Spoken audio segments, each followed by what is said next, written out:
Good morning, good evening. I hope you can see me, you can hear me. I was out in the living room chatting with Abby and I've looked at my watch and gone, oh my gosh, it's 9:58. I have to live stream in 2 minutes. So I'm sorry if everything is not, amazing and awesome. I had my stuff set up before I went out there, but I'm frazzled now. I'm legit frazzled. Anyway, hi, how are you? How's everyone going? Welcome to this week's live craft and chat, where we craft and chat live. Thumbnail pretty much says it all. I didn't intend on starting any new projects. Not after last week and realizing there's this many on the go. Whoops. Oh, checking the couch next to it. Sorry, Abby's just coming to chat to me. Anyway, I hadn't planned to start any new projects, and then I saw a project, and it was just like, you know what? It smacked me right in my heart. So I had to buy the pattern. There was no reason to start the project. I bought the pattern. Buying the pattern is what's doing the good, at least from here. So I don't want to dig. I don't want to go too hard and too deep into the politics behind it. But if you are interested, there is a pattern linked in my Ravelry queue. If you want to know why it hit me in my heart, all you have to do is read the description of the pattern. And just it'll either impact you positively, or you might be one of those people that don't like the idea of it. If that's you, that's fine. But that's what I'm working on today. So, oh no. Leanne says she's got the blobby shield. Ugh. If you don't know what we're talking about, YouTube's testing out, so you may or may not see it depending on what you're logged in with. But instead of the wrench for moderators, they have got this very bland looking shield that I really don't like the look of. I think it's very lame. And funnily enough, I was doing a screenshot of something else and realized they've actually been using that shield as an icon in a back end for a long time, and I didn't even realize. But because it wasn't blue and filled in, it was just the outline of a shield with a line through it, like if you want to get rid of a moderator. That's fine, and I think that's always been there as far as I can remember anyway, but I hadn't connected the two because the blue just looks like a blob. Anyway, for me it still looks like a wrench, Leanne, so for you it's a shield, and I'm so very sorry. I'm so very sorry that you've got a shield. Anyway, so I'm making one of these Melty Ice red caps. I had to go digging through my stash. Turns out I don't use a lot of red wool or red acrylic. I've got some red cotton, but I didn't want to make a beanie or a hat out of that. So I dug out this, which I bought, I can't even tell you how many years ago. I bought 2 skeins, but one of it's already, I've rolled it into a ball already. And it's the Cascade Yarns 220 Superwash Sport. It's very old. It's actually got jazzy fur on it. That's how old it is. There's jazzy fur on it. And so I've had this easily 10 years sitting in my stash. This camera is making it look orange. It is most decidedly not orange. It's very red. It's the reddest of reddy red reds. Let me just see what we've got here. And that makes it a bit orange too. Let me just see if I've got my... I've got software. I installed software and checked it and everything today. I've just got to find it. There it is. There it is. Click on that. Open him up. Click on that. And then does it let me come over here where I can see you better? Let me look at the settings. Exposure. We want to turn off HDR. That messes with the colors. Image. Let's go with the focus. Anyway, it's not fixing it in the software, is it? Whatever. This is very red. It is the ruby red from Cascade Yarns. It's so red. It's reddy red. Come on. It's red. It's not orange. I'm so disappointed with how orange this looks. Anyway. It's most decidedly extra red. All right, let's not have that. This system is just, this is bad. All right, so that's showing. So what it is I've got the software showing me one image, which I love the look of what that's looking like, but then what it's bringing into Logitech, into Ecamm is not that image. I'm just checking to see if I've got anything set that would change it. Nope. Anyway, whatever. So, but one thing I've done, and you're all going to laugh at me, all right? For some reason in my brain, this felt chonky. So I was thinking of it that it was a DK worsted, even though it has sport written right here, right? Right there. It says sport. It's got a big line. I'm using 4.5mm needles, and it wasn't until I sort of got to this point and I'm looking at it, I'm like, well, that's not really doing the stretchy thing that I want to do. And then I've realized I'm using the wrong size needles for sport weight. So I'm going to have to actually pull it out and start again. So, you know, I'm disappointed. I'm legit disappointed. I'm also very disappointed in this camera setting. Can I fix anything is the question. Like image. What if I check it all to manual?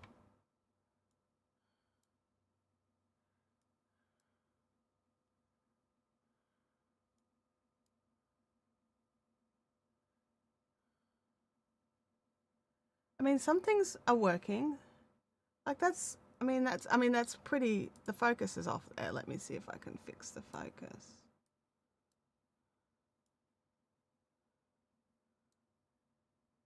That's blurrier. That's more blurry. That's less blurry. I'm sorry, guys. It is just one of those days where the cameras are just not going to play and they're just going to be annoying. And what's really frustrating is I'm looking at a really good quality version and it's not sending it through to Ecamm.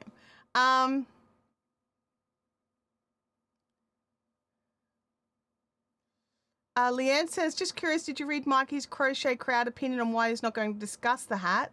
I thought it was reasonable, each to their own. Look, yes, I haven't read Mikey's thing, and the reason I don't want to, I'm making one because I wanted to spend my $5 US, buy the patents, support the cause. I'm making one. I obviously have very particular political views. Those of you that know me know what they are. And those that have been around the traps a bit know, you know, how disappointed I am in what's actually happening in the US right now. So I don't want to go down that well.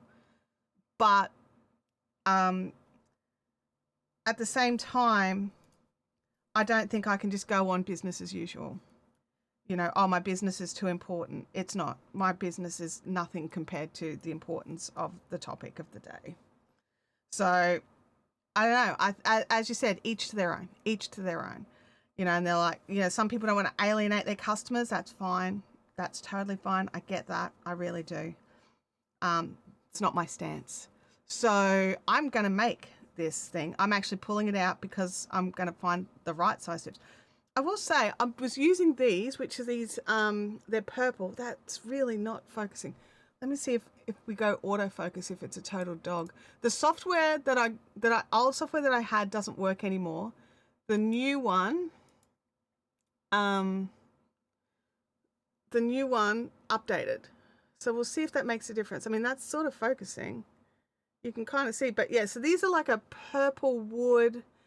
I like how clear you can read the numbers. I don't need my glasses on to read those numbers, which is they're upside down, but you know, it's really good. So that's super clear.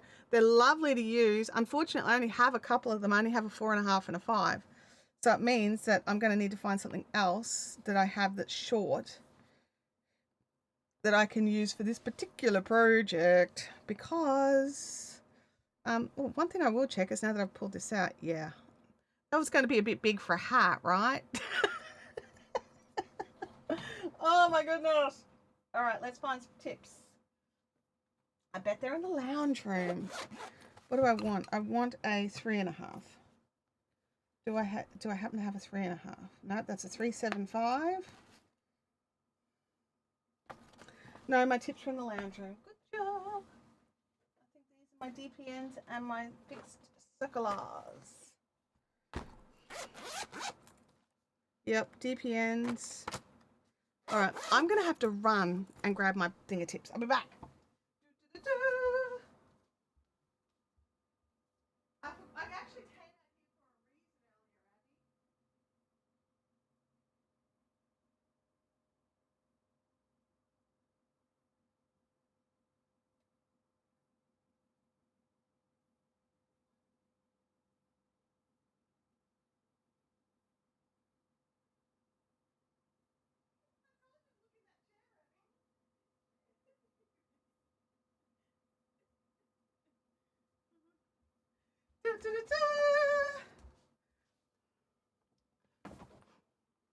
I have the correct thing. Look, see, that looks fantastic. They look great. The color looks great. Anyway, maybe this monitor's too far forward and it's blocking some of the light that we need. Okay. Alrighty, let's find a tip that we can actually use. So, what was I saying?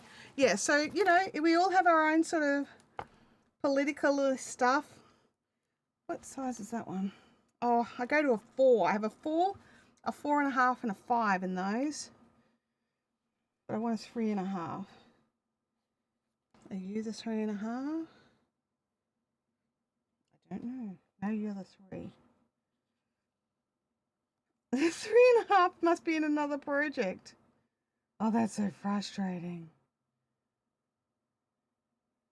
Got a 325. What do you reckon? We'll just go with 325s? Yeah, let's go with 325s. And then we'll go up to 375s for the rest of the hat. Now the pattern doesn't say to change needle sizes, but I always find that if you're doing something with ribbing, that I just find it looks better if you go down a needle size. So, I mean, let me know in the chat, what do you do? Oh, let's have a look here. Is that? Oh, no, that's a different one. Like, do you go down a needle size when you're ribbing, or do you just leave it at the same size? I need a pokey thing. A little pokey needle. That's closed. There should be a pokey needle in there. I normally keep one right there, but it's not there.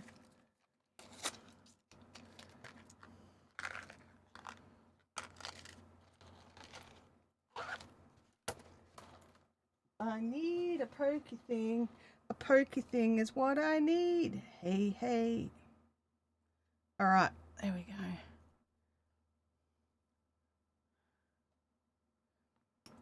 So yeah, so let me know. Like, do you change needle sizes when you are going from ribbing to plain knitting? Because this pattern doesn't say to do it, and I sort of had a look at some of the things, some of the patterns. Oh, Vampire, I'm very sorry to hear that. I hope the news is as good as you can hope, or better, or better. Okay, that can go where I thought it should be. I watched this chick, and she was just talking about how, like, when you lose stuff and then you find it and then you go to put it away, put it back where you first looked for it, like when you went hunting. And she was just like, because that's where your brain thought it should be. I'm like, man, everything would be on my dining table. But anyway, oh, that's got to go through there. Okay. Anyway, Kelly says, yes, I go down a needle size for ribbing. Otherwise, it just looks chunkier than the stockinette. See, I have the same thing. So, you know, I don't know, is it a personal thing or is that the case for everybody? Because that's what I thought. I thought maybe it's just a personal thing. But it might be the case for everybody. I'm just going to see if a little extra light helps us here today. There we go.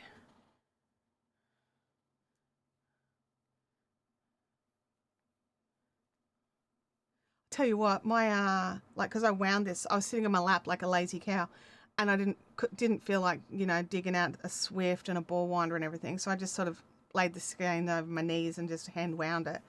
My fitness thing was like, man, you're having a workout. That's so good. Keep it up.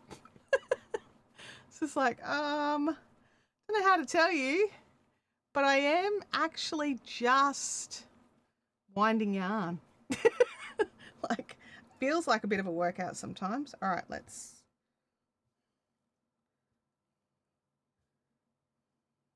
go back to the middle. I'll go down a little bit because we are going down some needle sizes. I'm still actually going to do the same number of stitches. I wanted it to be not too tight. Like, I've noticed some of them look like they're sort of nearly skull cappy. And I figured if I'm going to make this hat, I want to make it so I want to wear it. You know what I mean? And I'm not a skull cappy person. So I wanted to either be able to flip it up or, you know, have a bit more comfort in it. I don't have a massive head, but, you know, it might be just very little light. Just undo your stinker. There we go. Just right in my eye holes. And I want you over the yarn. Right in my eye holes. Let's have a look here. I think the knit version is cuter, so you should make this one for me. I was waiting for someone to go, well, if you're not going to wear it, then send it to me. Yeah, like I'm glad that they've made a crochet version of it, but yeah, the crochet version looks different. I mean, of course it does. It's crochet versus knitting, but you know, it's one of those things where you're like, does it have to be that different? I mean, the reality is, yeah, but you know, I'm glad that they've made a crochet version that still supports the same causes, still does all the same stuff, and just includes crocheters. That's the threads around the conversation are really quite funny. There's people like, I don't even knit, and I bought a pattern. Like, I think that one's funny. Kelly says, I would have thought that happens for most. It's the nature of the rib stitch. More extra yarn is introduced, so of course the stitches will be bigger as a result. Well, it makes sense to me. Yeah, and me too. But you know, it's everyone's knitting's just a little bit different, and everyone does something a bit different. So I was so excited, you guys. I'm like, oh, I got that first hard bit done where I won't have to count on camera. You guys won't be able to torture me with wrong numbers in the chat. And I'm practicing my Norwegian knitting for my Norwegian inspired hat. You know, like all this sort of, yeah, I was just going with the flow, and now I'm like, ripped the whole dang thing out, starting it again. Gonna have to count in front of everybody. Hope I get the right number of stitches. Leanne says the long tassel has got me. Like, you like the tassel or not? You don't like the tassel? I like the tassel. I think the tassel just makes it look just a little bit different than just a standard red hat. Yeah, I think it's just something a bit different, a bit interesting. So it's a bit special, a bit interesting. Oh, Leanne loves it, loves the tassel. That's good. That's good. I just think it's like cool, you know.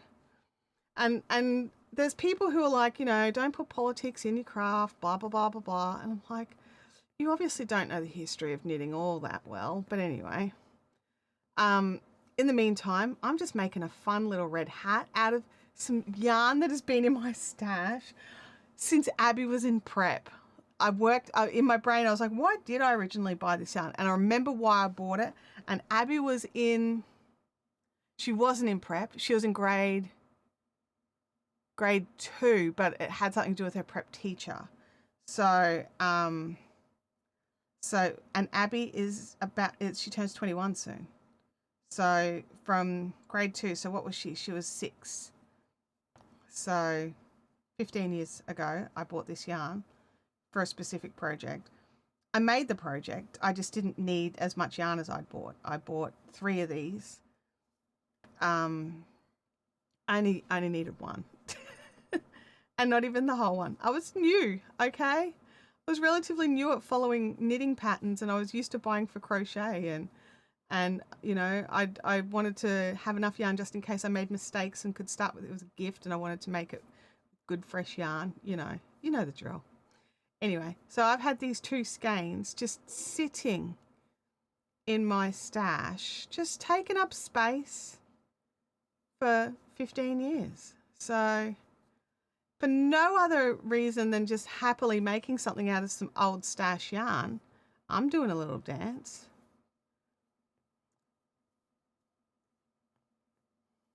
Now, there is talk that a good recommended cast on for a 1x1 rib is a tubular cast on, and I love the idea of it, but I don't recall how to do it off the top of my head, and I'd have to sit and watch a tutorial, and I don't want to do that. So, oh, hey Cheryl, it's great to see you. My granddaughter and your girl are the same age. Oh, there you go. There you go. So yeah, so, you know, it's just one of these things. I would have liked to try the tubular cast on, I think it looks really cool and really good. And I'm sure it's probably not as hard as it probably sounds. But I don't, off the top of my head, I don't actually recall doing one. I possibly have done one, but I don't recall. Oh, I've split that stitch. Hang on a second. I don't recall it off the top of my head, and therefore wouldn't feel comfortable with it. Like, I would have to have the iPad here playing the video on silent, watching what they do. So I'm just going with the ye old stock standard twisted, German twisted cast on. I'm doing sport weight size. So, and you know what's really funny? I cast on the right number of stitches for the sport weight, and I did everything else for the sport weight, and then went and chose needle tips for DK. Like an idiot, and then knit 1 inch of it. So proud of myself. Oh, look at what I've done before I went to bed last night, all ready for my live stream tomorrow. I'm so clever. Maybe some hubris got me on that one. Not so clever. Have to pull it out. Look, it looked okay, but it just didn't feel right. You know what I mean? And It's Been Girl says the tubular cast on is my go-to for socks. So you like it for the ribbing as well? Like, because, you know, having different people's opinions over what works for things and what doesn't. I really like to understand, you know, why people do things the way that they do them. And sometimes it just comes down to that's the only way I know. And then for other people, it's like, well, I tried 57 different options and this is the one that worked for me. And they're both valid. I'm just always curious. Always curious. So I'm going to have to count soon, but I'm kind of just like, still got a fair bit of this to go here. And I have a rough idea of how, anyway, I'm going to go for a little bit longer before I start counting, is my point. And then you guys can't pick on me while I'm counting, okay? Like, you just can't, right? Because that's just cruelty. So while I'm doing this, you guys need to let me know in the chat, what are you working on? What's a project that you've either started this week or you finished this week, or, you know, you're just plodding along. It's a project you've been working on for a while, because I'm queen of the long, like slow burn, long game projects. Like, hello, my queen blanket took 3 years. So, was it 3 years? It felt like 3 years. It probably wasn't 3 years. It felt like 3 years. Oh, Gail Burston Life and Stitches is starting a red hat. Awesome. That's so good. Oh, all right. I'm going to count. So no picking on me while I'm counting, you guys. Leanne, I know you're thinking about it. I'm thinking about it. Nitzbin Girl says, I think it's the neatest for a 1x1 rib, but if I'm feeling lazy, alternating the cable cast on looks very similar but doesn't have the same stretch. Yeah, I do like a stretchy cast on for socks and beanies. 2, 4, 6, 8, 10, 12, 14, 16, 18, 20. 2, 4, 6, 8, 30. 2, 4, 6, 8, 40. 2, 4, 6, 8, 50.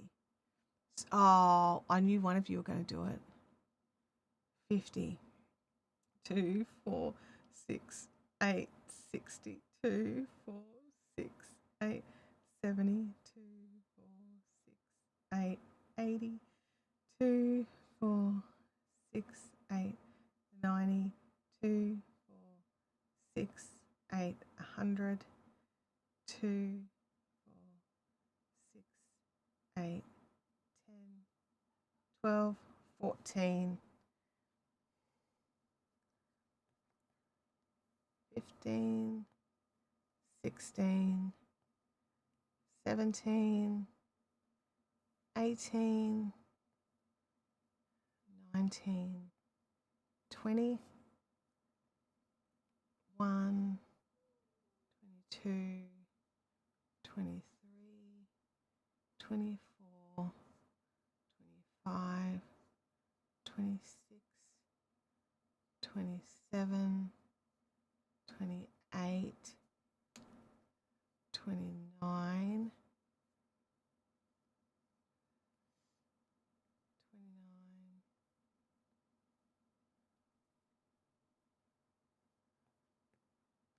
30, 31, 32. I'm going to recount it just to double check.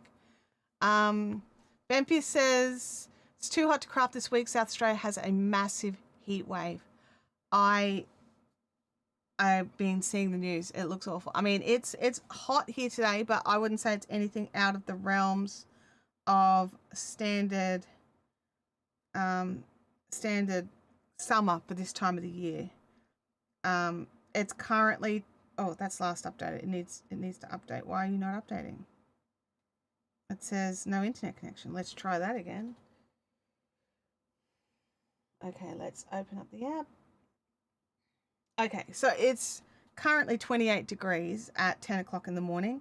We're expecting a high of, oh, that dropped. It was going to be a high of 31. Oh, no, there it is. There it is. A high of 31. So that's what we're expecting today. And the feels like temperature is pretty similar to the actual temperature, which is interesting as well. So, you know, only 46% humidity, and there's a nice breeze. So yes. Now let me just double check something, because I just got a message from my telco about my fault that I've been complaining about. So bear with me while I just double check they're not going to do anything dramatic like shut the internet off on us.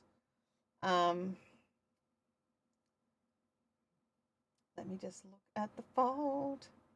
Let me check the fault. Oh, they've closed the fault.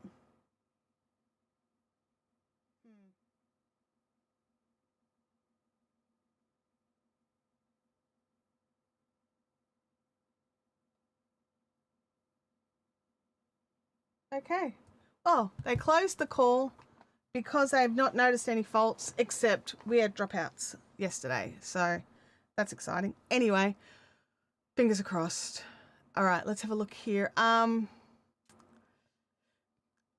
Bianca says, I finished my top. Now working on a crochet scarf for a change from 2.5 mil linen and cotton knitting. Well, that's a nice change. But you are thinking about unraveling it. Oh, really? The scarf or the top? Like, let me know which one you were thinking about there. Yeah, South Australia it's just insane. Like, they're having, it's just insane what they're getting weather-wise right now. All right, I'm going to recount it because I never trust myself once.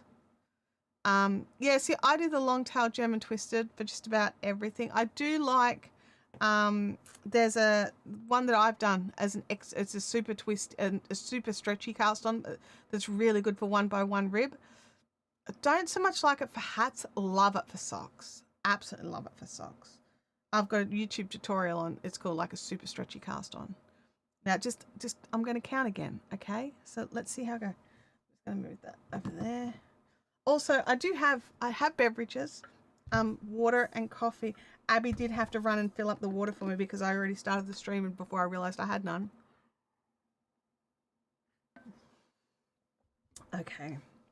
I just want to say one of the things I love about my new coffee machine is I can fit not only this Yeti but my bigger black Yeti directly under the coffee machine and just have coffee poured straight into it. It's so good. 2, 4, 6, 8, 10, 12, 14, 16, 18, 20, 2, 4, 6, 8, 30, 2, 4, 6, 8, 40, 2, 4, 6, 8, 50, 2, 4, 6, 8, 60, 2, 4, 6, 8, 70, 2, 4, 6, 8, 80, 2, 4, 6, 8, 90, 2, 4, 6, 8, 100, 2, 4, 6, 8, 10, 2, 4, 6, 8, 20, 2, 4, 6, 8, 32. It is the right number. Yay! Bianca says she's going to get rid of the scarf, not the top. She loves the top. Oh, that's good. So, all right, I have the right number of stitches. Do a dance. Go do a little yay dance. Alrighty. Make sure I've got the working yarn, not the tail. What's that noise?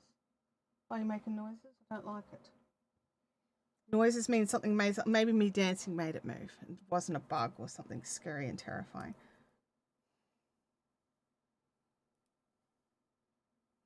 Okay. Let's join in the round. That is the tail. This is not the tail. We will put in our stitchy marker. Bleep. Hello, little stitchy marker. That way. Stitchy marker on the other side. It's all right. I'm just talking to myself here. It's totally fine. There's nothing to see here. I'm totally not terrified that I've twisted all the stitches. Yes, I am. FYI. Like, who here has actually made a hat, got through a few rounds, and then realized, oh wait, I've twisted all the stitches. I'm gonna have to go in and actually fix that. So let me just, so we want that underneath as well. I like everything under and to the back. And I know there's ways around it, like working a row across back the other way, and it probably would be quite easy. Oh no, bugger, I've dropped my stitch marker. Where'd it go? Oh no, it's gone. Surely I have another stitch marker handy. Ow, something stabbed me. What on earth? Oh. This stabbed me. It's a spiky thing that I use for getting. Oh, it really hurted.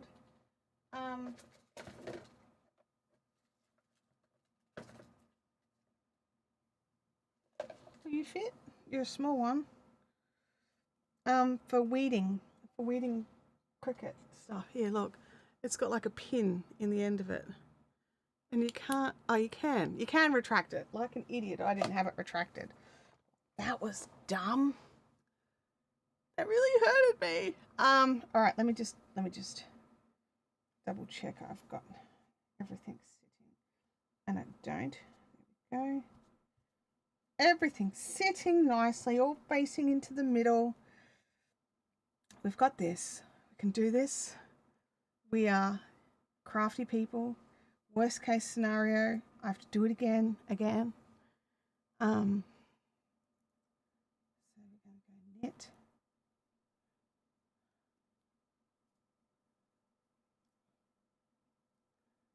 Because we're going to go the Norwegian, we don't need that there. So we go over there, and then bring that back, and purl.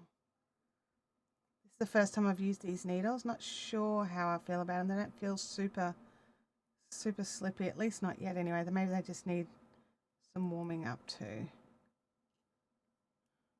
And I really don't like you doing my first row of something on camera. I always feel like a bit unco.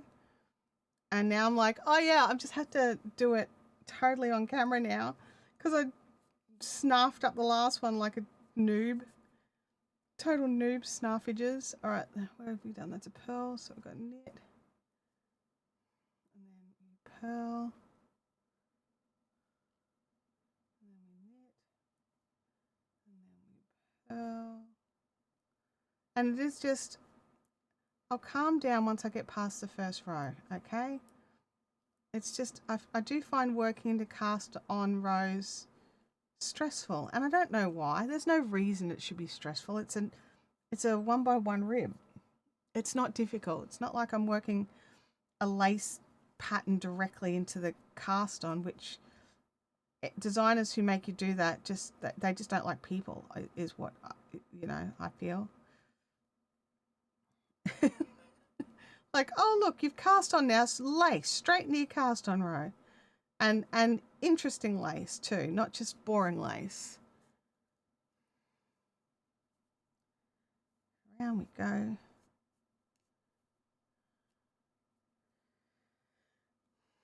I definitely liked using these. They were nice to use. I might have to order myself some more of them. I bought them just because they were on special and, a couple of nice tips.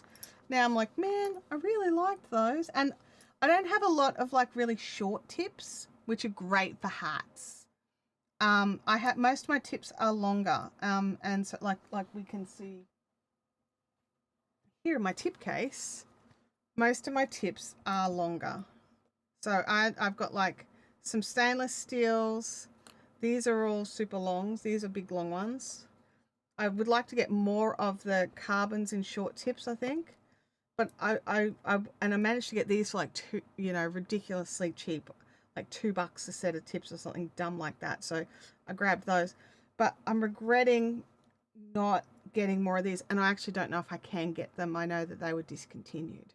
And that might be why I only bought the 3 sets, like the 3 sets I use the most. But dang it, I wish I had grabbed a few more now.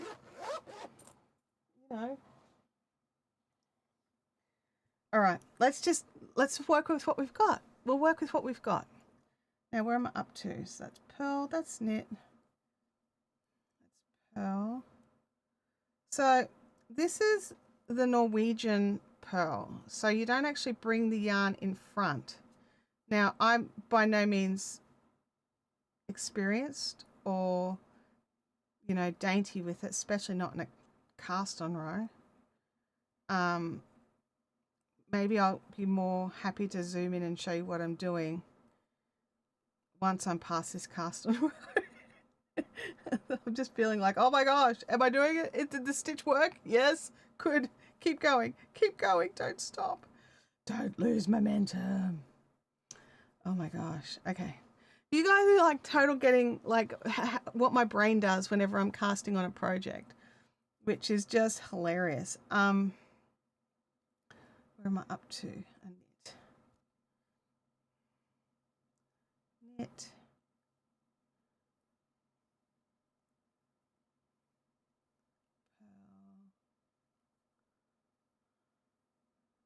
Pearl. Knit.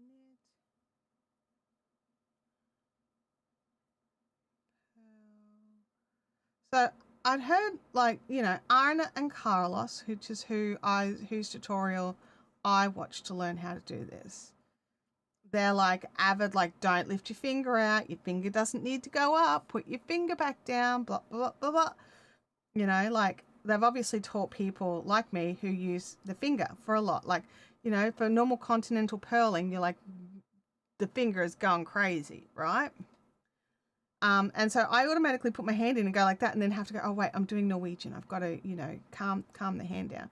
But the other thing is you don't bring the yarn to the front when you're purling. You leave it at the back and you just, you have it over your finger and you scoop under it and then you come back over it and twist it over that way. And I don't think it's there's not, I don't think there's more economy of movement or anything like that. I just think it uses different muscles.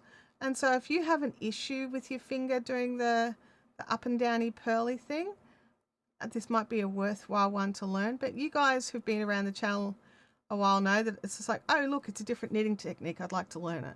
I've got no other reason than it's something I've not done. So I'd like to get good at it, please. These, there we go. It's just a bit tight on this first one. Oh, I've got my finger out.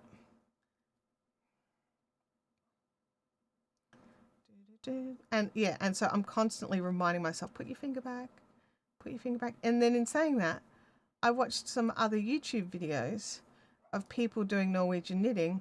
Admittedly, they seem to have suspiciously American accents.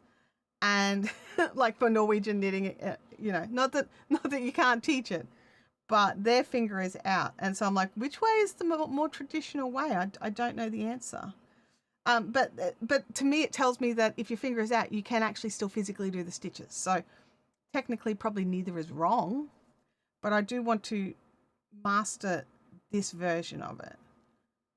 So where I don't lift my finger up. And so I consciously like grab hold of the needle and like don't lift your finger up, but like literally like pinch the needle with my hand. Let's see if I can zoom in just a little more. Can we zoom? Settings? No. Back. Brio.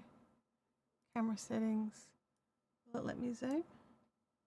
Oh, it does. It does do a zoomy zoom. Oh, why are you changing the color when I'm zooming? That's dumb. That's stupid. Let's, what are you doing?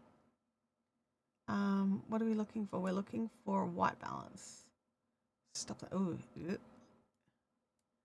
we go somewhere in the middle? That feels fine. Okay, now zoomed in. It's hard because there's small needles, dark background. It wasn't meant for a tutorial. I wasn't planning on tutorializing, but you just I just sort of keep my finger touching the needle, which I don't know if that's technically correct or anything like that, but it helps my brain to not let my finger lift it. So it's like, well, you can't lift your finger if you're holding on to the needle, right? So I don't know, like, I don't think there's any more economy of movement or anything like that. I just think it's a different way to do it. Have any of you in the chat here tried Norwegian knitting before? Out of curiosity, because I need pointers. So try again, try again.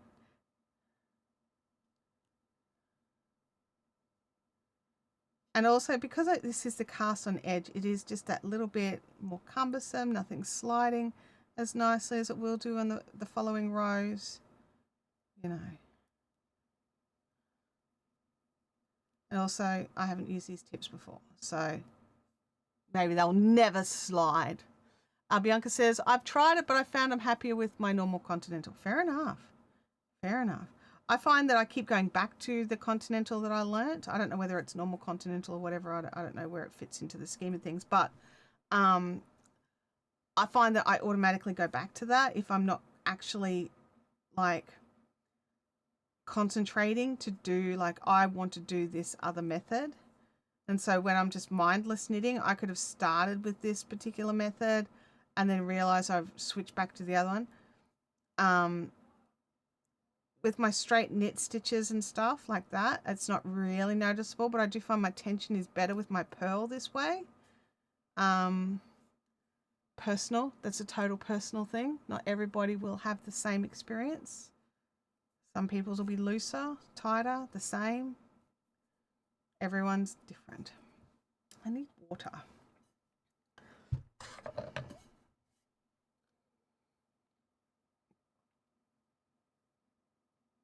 Mm. So if you just joined in the chat, I'm working on a red hat. Pattern's in the description. If you are interested in having a look at why I'm making it, that's all in the pattern as well. So I'm not gonna harp on about it here, but just know that I think that $5 US is a cheap price to pay for this sort of thing. So I'm nearly at the end of the round. Oh my gosh. I really would have preferred to not have to have restarted this. But that's what happens when you use the wrong size needles for your yarn, like an idiot. Oh, I need to go from the back there. Like an idiot. Alrighty. Let's go here. So we have had some problems with the internet here. We've had the job open now for oops, that's needs to stay at the back. For a couple of weeks. We were having dropouts and things like that. There was a scheduled maintenance happening here overnight, like in like a whole pile of areas, and that was just standard scheduled. And when we woke up this morning, our internet here was pretty crap, and I just thought, oh great. But just did the full reboot process, a power cycle of everything, and it came really good. So I was really happy and relieved. Is probably really relieved. Pearl, so we're onto a knit. So yes, turns out I can't sit down after the live streams with my lunch and watch the next Starfleet Academy. It doesn't drop till 6 p.m. my time, which is really annoying because I'm usually either going out or cooking dinner at that time. So I feel really disappointed, and like Star Trek hates me because it doesn't drop the episodes at a time when I can actually watch them straight away, which makes me all kinds of sad. So yeah. Bianca says that unraveling the scarf is taking almost as long as crocheting it did. Oh, here's a Louie. Oh, hello, Louie.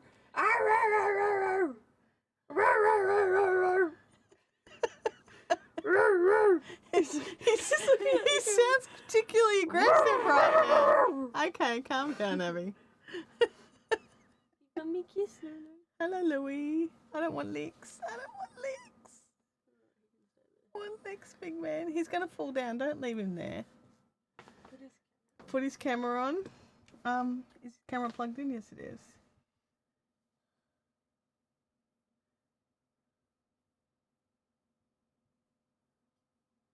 All right, let me just go to the Louis cam. There he is. Get your feet out of the Louis cam, Abby. You nearly fell over then because you were being silly. And I would have just sat here and laughed at you because I'm an awful mother.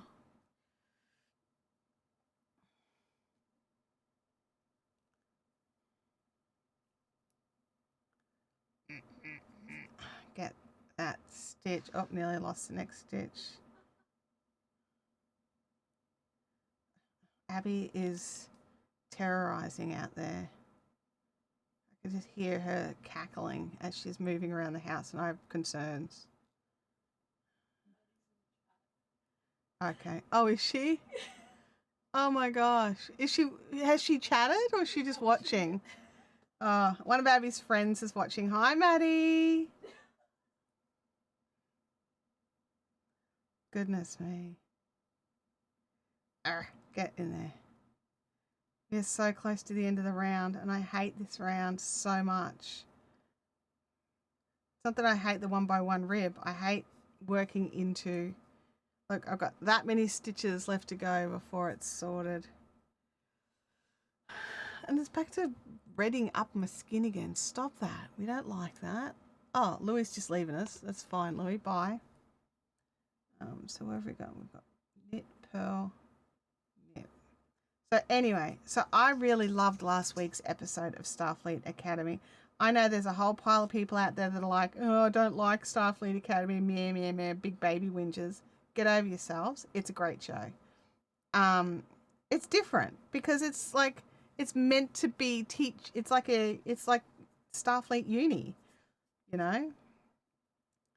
And it's the first 3 episodes. Deep Space Nine and Next Generation, and all of them were a bit like, on the first few episodes. You got to give a show more than 2 episodes to decide if you like it or not. Jeepers. Perling. I try to give a show 6 episodes because by then they should have, at least 3. Sometimes I can't get past 3, but I try to give at least 6 episodes because by 6 episodes they should be well and truly past all their character,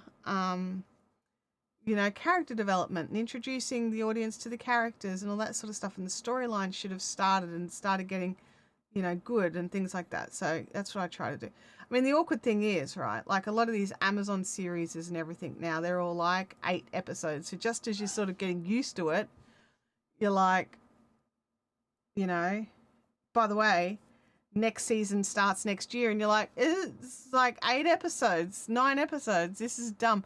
I miss the days of Blue Healers of 40 episodes a year, Star Trek Next Generation, 22 episodes a year. Sometimes we got 23. I want those days back when actors could survive off one show and they didn't need side hustles to get them through the years. Oh yeah, Bianca says, or gets cancelled. There's that as well.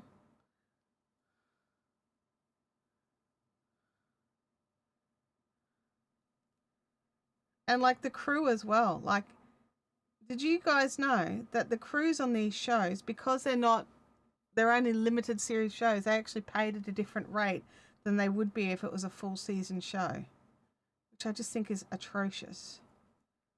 Because they expect them to still do all the same work and everything and put everything into it and come back year after year and be the good grip or the good camera guy or whatever, and yet they get paid at a different rate because it's a different kind of show. And you're just like, that's dumb. That's just dumb. We're nearly at the end of the cast on. I can feel that this is moving so much better on this end than this one over here. So I just cannot wait to get there, honestly. It'll just speed things up and hopefully I'll stop complaining about it. I mean, you guys are like, oh my gosh, please let us stop complaining about it. Ha ha ha. Maybe not. Maybe I'll get to the next row and start complaining about the needles instead. Whoa. Bianca says she's only seen the first 2 episodes, but I like it. The 3rd episode was fun. I really enjoyed the 3rd episode. I enjoyed the 1st and 2nd as well, but I also enjoyed the 3rd, is what I'm trying to say. And I'm really looking forward to tonight's episode. So,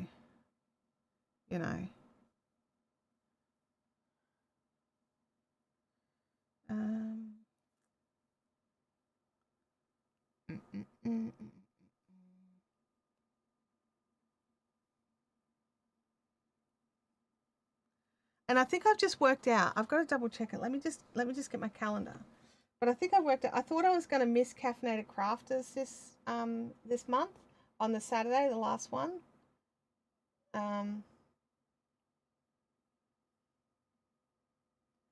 Because we weren't finishing our holiday until Saturday, whereas we used to have our Caffeinated Crafters meetings once the last Saturday of the month, but now we're doing it the last Sunday of the month. I'm actually going to be back in time, so I don't have to miss out, so I'm super excited. Oh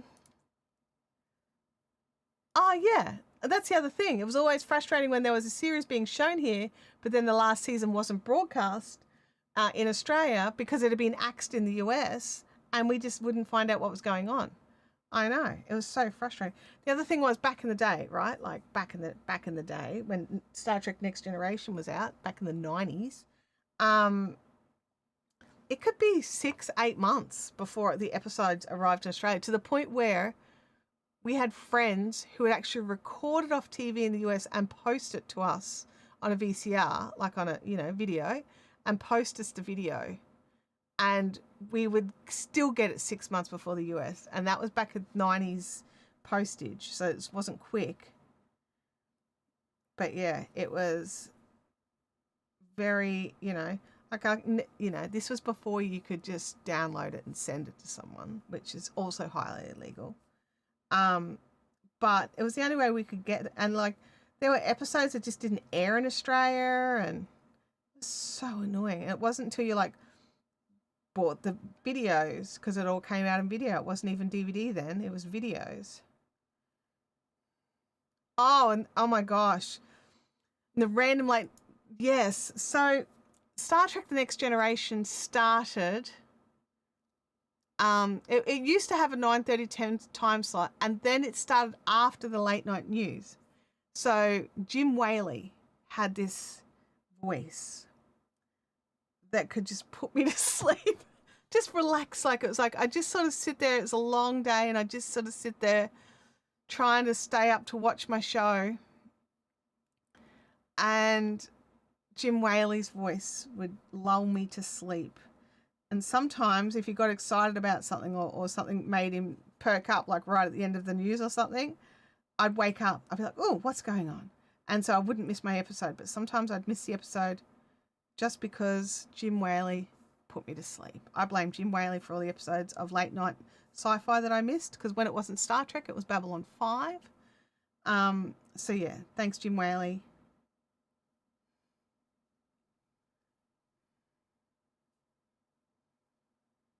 Late night news presenter. Oh, what am I doing here? I need a pearl. Purling. The yarn just creaked. Weird. There is jazzy hair on this yarn. It's so funny. She's been gone such a long time, and it's like so weird that she was able to get, like, this yarn was kept. I mean, it wasn't a Ziploc, but it was kept away because it was like one of my expensive yarns. That was the expensive yarn back in the day, I just want to say. Yeah, oh yeah, that was so annoying, and I would have to choose. I'd always choose Star Trek. I would. But sometimes Star Trek wouldn't be on for whatever reason, then I'd watch Babylon 5. But I always had to wait to see if Star Trek played. But now I have the full box sets of all of them. So I can watch them when I want now, or watch them when I want. I've got Babylon 5, and I've got Star Trek Next Generation, Original Series, Voyager, Deep Space Nine, Enterprise, all on DVDs. Then I've got the Picard series on Blu-ray. I don't have Discovery, and I don't have Strange New Worlds, but I would like to get them.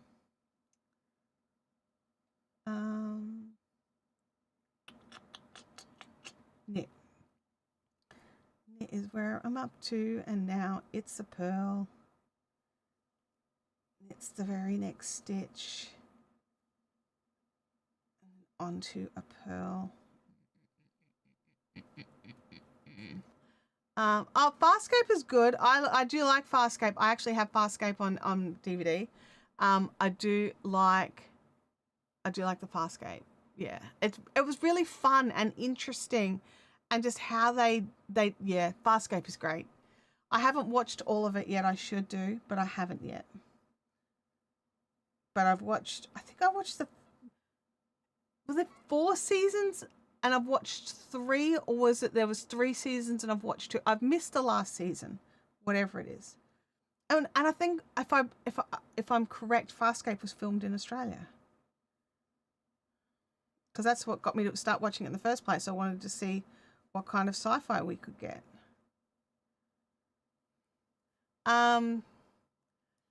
Holly says, I just have to say, I love yarn. Me too, Holly. I'm going through my yarn stash because I really want to cast on a new pair of Colourworks socks, and it's just fun playing with the colour. I agree. I love playing with the colour of yarn. I love that you can change sort of the feel of something just by changing its colour.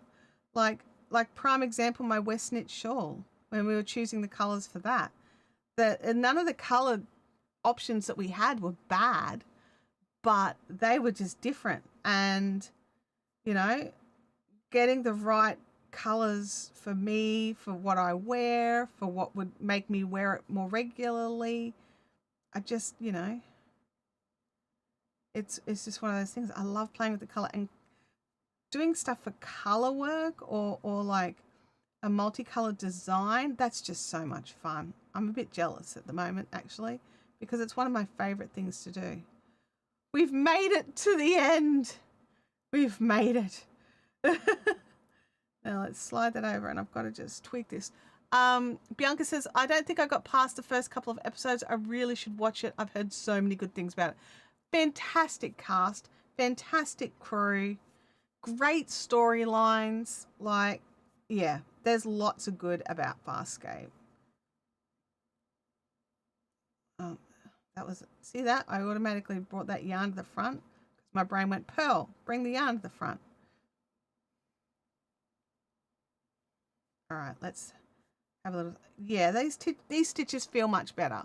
They feel like they're tighter and they've got a bit more stretch to, like they feel better for a beanie, Different stitches, different pattern, like tightnesses of yarn, they work better for different projects. And getting the right gauge for your project is pretty important. Like sometimes the gauge doesn't change, much other than, how many stitches. But I think having the wrong gauge for a project, like having the wrong gauge for the yarn for the sake of getting the right gauge for the project, I think sometimes can be detrimental. And you're just not going to know until you go into to make it into something,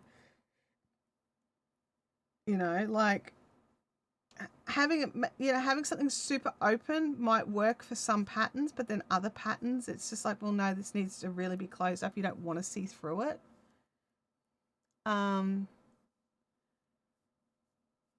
It was a good fun sci-fi. I think I finished it. It gets a bit hazy because of the cast crossovers with Stargate. Yeah, because most of them went to Stargate in one fashion or form and playing kind of like, I want to say similar-ish roles, like stalwart warrior kind of roles. Yeah, I can. That's kind of where I'm at as well, to be honest. Holly says that Summer Lee has come out with a new colorwork design, and even though I keep telling myself I need to focus on what I'm working on, but I'm going to cast on it anyway. Like, I'm not the person to judge for that. She says working on a brand new cast on while looking at a list of literally 15 other things that already have been started. This is a smallish project though, because once I get into the rhythm of it, it's just a hat. It should power along pretty quickly and be done in a day or two. Once I've, sorted myself out and actually picked the right needles for the project. I feel really silly, honestly. I feel really silly. Because these are a 3.25 that I'm using, and I did have a 4.5. These were the 4.5s. So I've really dropped it down quite a lot. And I think it really needed it, in all fairness. I think it really needed it.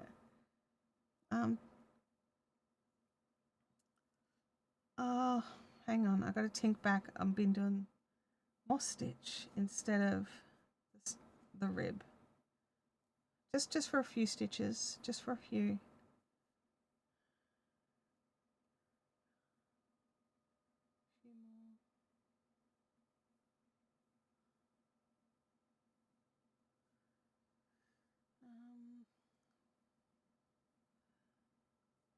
All started here where I accidentally did 2 pearls in a row.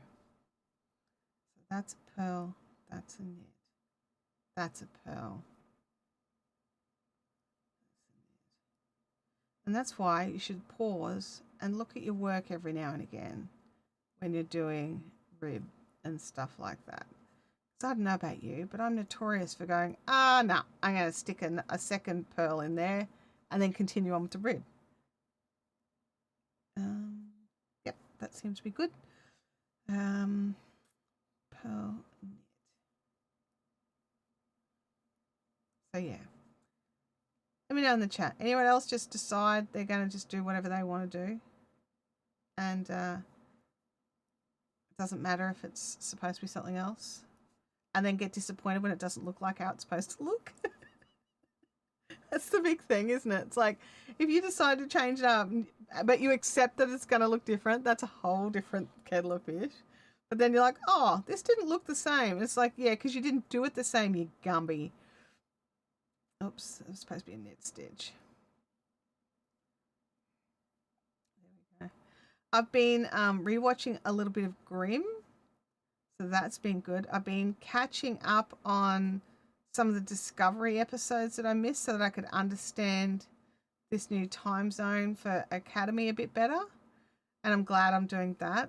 It turns out where I got stuck in Discovery was actually at the end of season 1. And because I'm not real good with like time jumping timelines. It's never been a real favorite of mine. So when they started messing around with some of that sort of stuff, I was just like, oh man, is that what this show's turning into? I'm out. Because I'm like, oh yeah, an episode here and there, that's fine. But it was just like, nah, I'm out. And so I bailed, but it turned out I needed to stick it out for like 2 more episodes, and then it's like, actually, these are great storylines again. So a couple of them made me cry. All right, let's be honest, they made me cry. Bianca says, well, I'm supposed to chain 398 stitches, but instead I'm going to do a treble foundation chain, so I won't be surprised if it looks different.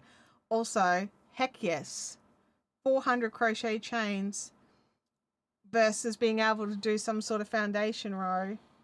Yeah, I'd be doing the foundation row too. Like, let's be honest here. I don't like working into crochet chains at all. So being able to have alternatives sometimes. I know it doesn't work for everything, but like if you've got a row of like an entire row of a particular stitch as your next thing after your chains, you can just about always foundation row it. It's when you've got to, skip stitches and stuff in your chains that makes it a bit trickier. But then you can do a foundation single crochet row and just, it creates a whole row of single crochet, so your stitches changes, but you end up with like a thicker edge on it. Sometimes that works just as well. Knit is where I'm doing, and a purl. So I would say the red on the thumbnail is probably the closest to what we've seen of how beautiful ruby red this red is. It's a lovely color. It was one of the colors that made me realize you could actually get a really beautiful red in red yarn. They don't all have to be orange red. You can get a cherry red. Whereas in this, it looks orange and it's not orange. It's so red. It's like ruby. It's like, I see why they called it ruby. It is a ruby red.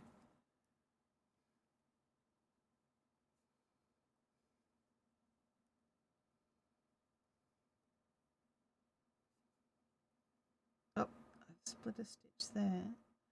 See if I can fix that up. Alrighty. It's a straight knit, so it shouldn't be too bad.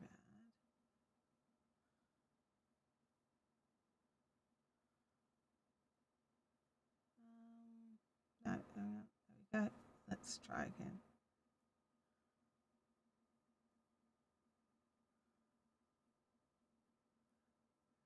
There we go. All right. I prefer a chainless foundation crochet starts. It's much neater. Yeah, I think so too. And you end up usually with it, like it's sitting nicer. I mean, obviously it's going to depend on what the end project's supposed to be, but I find that I get a better edge and nothing curls up, and I haven't gone too tight on the chains. But I don't consider the foundation like the foundation single crochets and double crochets and trebles. I actually don't find them chainless because you've got to do 2 chains between each one. So unless you're talking about something else.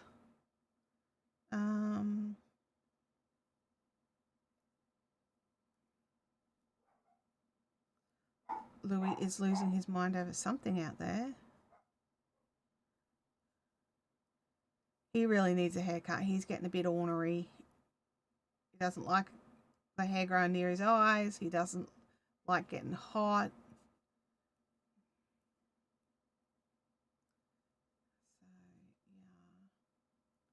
Um, the first row was single crochet on both sides. Oh, that's good. So you think it should be good? Yeah, I think so. I think you'll be fine. And purlings. So yeah. What else have I been watching? I've been watching a series called Sheriff. When I first started watching it, I didn't realize it was a spin-off from Fire Country, but it is, and that's cool too because I like Fire Country. I watched a lot of it, but I've enjoyed what I've seen. So that's been fun. So I've been enjoying that, but I've just had a lot of work on lately, so just not heaps of TV time. Um, so that's good too. I like that as well. I like it when there's lots of work on. It makes me happy. Do you want to know something really weird? So I've got a stress tracker thing on my watch, right? And it tells me like if every it's like because I've got the free version, you just get the data every hour or so, or whatever, rather than live feeds. Anyway, I was having to moderate a live stream, and it was just a bit like it was a bit busy. There was like 5,000 people in it, and it was a bit chaotic, and there was some stuff going on. Next thing you know, I get this message from my thing, and I'm thinking, oh gosh, I'm probably super stressed out. It was like the highest of not stressed. So it was just like, oh my gosh, I really do love like crazy moderating. Like that was unexpected because I was feeling a bit like, oh, um, I've started rewatching New Tricks. Oh, I remember watching that a little bit when it was on TV. Oops, that's not supposed to be that. It's supposed to be a knit. Why do I keep replacing the knits with pearls? Like the pearl is harder. I would be less surprised if I was replacing the pearls with knits. I am a numpty, numpty, numpty, numpty. Alrighty, let's keep it going. The next, and this is the thing, as you get more on there, it just gets easier and easier and easier.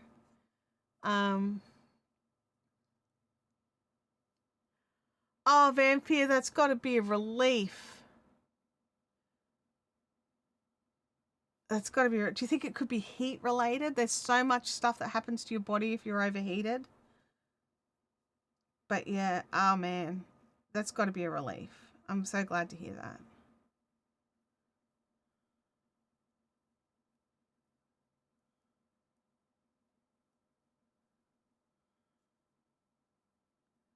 Like, I don't care how old our babies get. It's still stressful when something's happening to them and we can't do anything to make it better. Um, oh, you'll be doing foundation single crochet. Okay, I understand.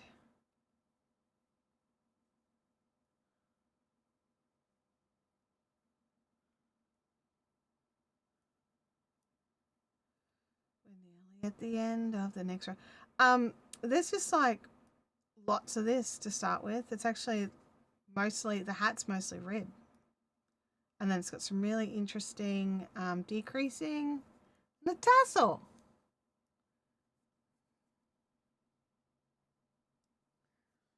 The tassel looks fun, like the little plaited tassel. It looks really fun.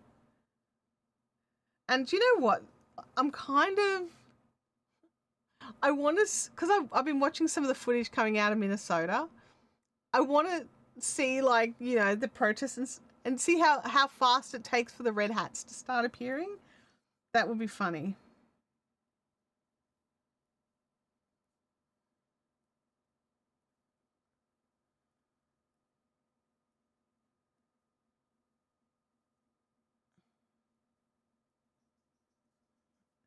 We finished another round. Yay!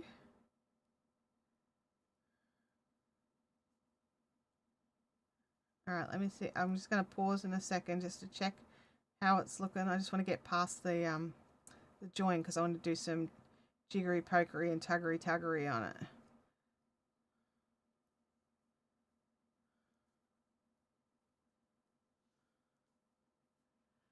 Yeah, kind of like the cat hats, right? Like they just started appearing in news feeds, and some people didn't understand what the importance of these hats were, and stuff like that. And I also love that they're warm, especially for those guys over there being so chilly while they've got to do this stuff. Alrighty, that's heaps better. So let me just give that another. Oh, there we go. That's closed right up. So that's good. I was a bit worried it was a bit gappy at the bottom there. Probably still a little gappy, but a little with the tail should fix that. Endy weaving any thingy with the tail.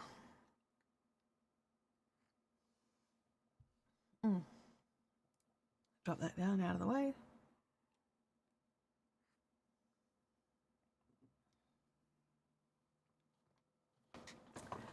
Now what I would really like is for this to sit where I want it to sit. Can you do that for me? I've just attached a little light up here and it was kind of just not lighting what I wanted it to light. I wonder if I put a piece of paper behind it, just a bit white, if it would actually show you how beautiful red this is. No, still not.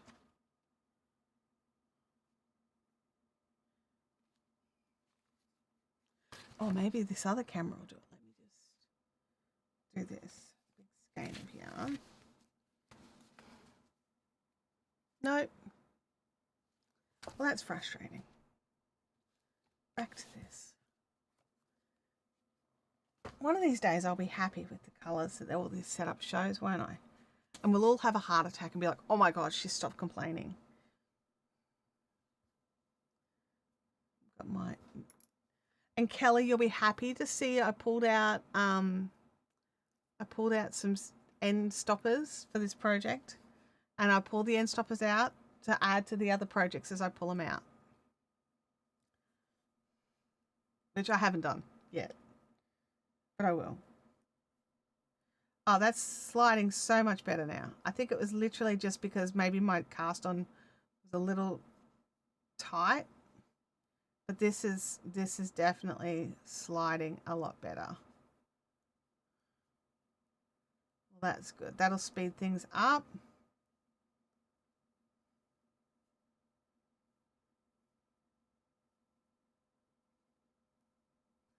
So what I'm using is the Cascade 220 Superwash Sport. It's very old. I bought this easily 15 years ago. I bought it from Tangled Yarns in the Valley when they were around. I made a special trip in. I remember being judged quite heavily because I had come in I'd driven in straight from something else and I was not in my finery. I learned very early on that there are certain stores, certain yarn stores, which I didn't realize this, but there's certain yarn stores that if you don't look the part, they don't expect you to be able to afford the expensive yarns. $11.50 is an expensive yarn now. It was back then. And she thought I wasn't serious in buying. I think it was the 5 skeins that I bought at that time. So yeah, I was just like, no, I want all 5, not just. She thought I just wanted one of the colors, and I was like, well, no. I mean, are they someone else's order? Like, I was really confused. I remember being really confused. It was pretty rude. It was actually the reason why I stopped shopping there. I never went back after that. So, yes, that was my last time in the store. Oh, because I bought this and the Addy Click set. That was what I bought at the same time. So I was spending a few $100s. It was the Addy Click interchangeables.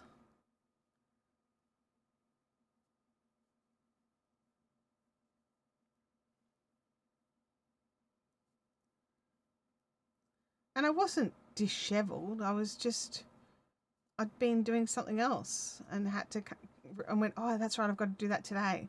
And literally jumped in the car and went.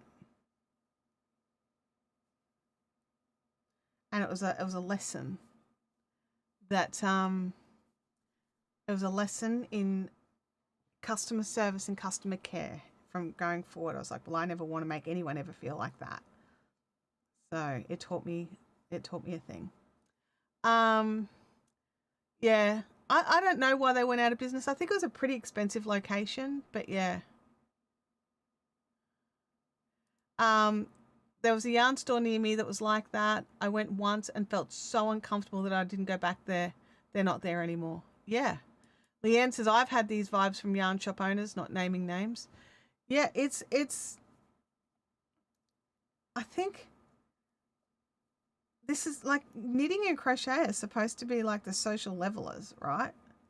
But some yarn store owners, like any other business, really sometimes feel that they want to be catering to a certain caliber of customer, and they don't realize that not all the customers that can afford the stuff that they want will look like the customers they think can afford the stuff. So, yeah. I remember there was a yarn store when I very first started crocheting, and they wouldn't let you touch the yarn. You had to buy the whole 10 pack, and you weren't allowed to touch the yarn. And I remember just being like, but what if it's awful? And they're like, well, then you can return it. And I said, can I pay for it and then touch it at the counter? And they're like, oh, I suppose. I mean, I just wanted, like, seriously, because they kept it all in their little baggies, and you could only buy the 10 packs. You couldn't buy the individual balls. Like, they had all these rules. That was the only thing I ever bought from them. I mean, it turned out it was lovely. But I didn't know that. It was my first big yarn project, and I was a bit nervous because it was expensive in my brain. Turns out it wasn't, but in my brain at the time it was.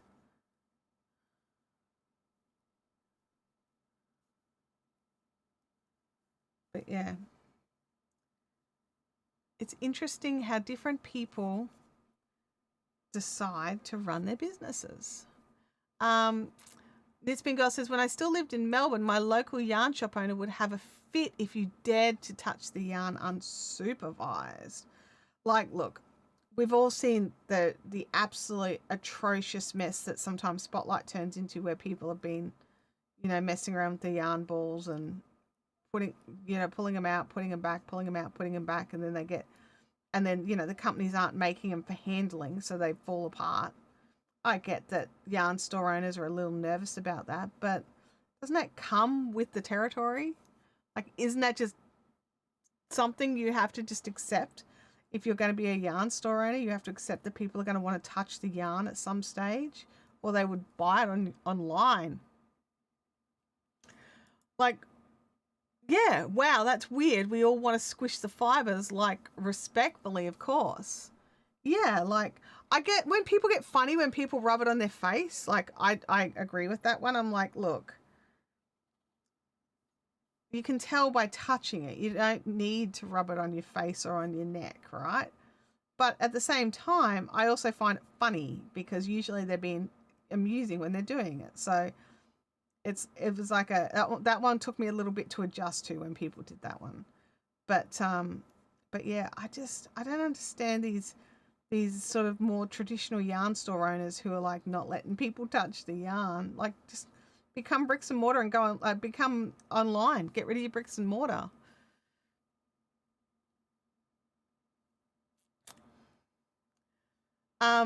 Russell, good to see you. He's got just a big yarn catalogue from Hirschner's, but it seems like they only ship to the US. Yeah, they do. They do. Look, what is falling on my foot here? There is a box under my desk and it's landed on me. But yeah, it's they do some cool stuff. They're making some fun yarns. I think Hirschner's got the some of the yarn rights from Joann's. When Joanne shut down, I think Hirschner's got a couple of their yarn lines. Oh, the urge to smell the yarn. Oh no, I kind of always have like a little like, oh wow, that looks really, like, I don't like right up to the nose, but I like, oh yeah, I'm trying to read it. But like while I'm reading it, I'm like, because if it smells janky, I'm not buying it. Oh man, there's so much jazzy on this yarn. And even a little bit of snowy. This is like a pet memory lane. Oh,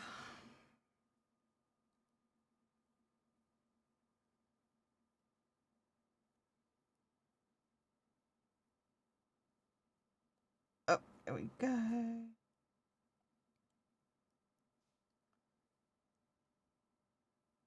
Alrighty.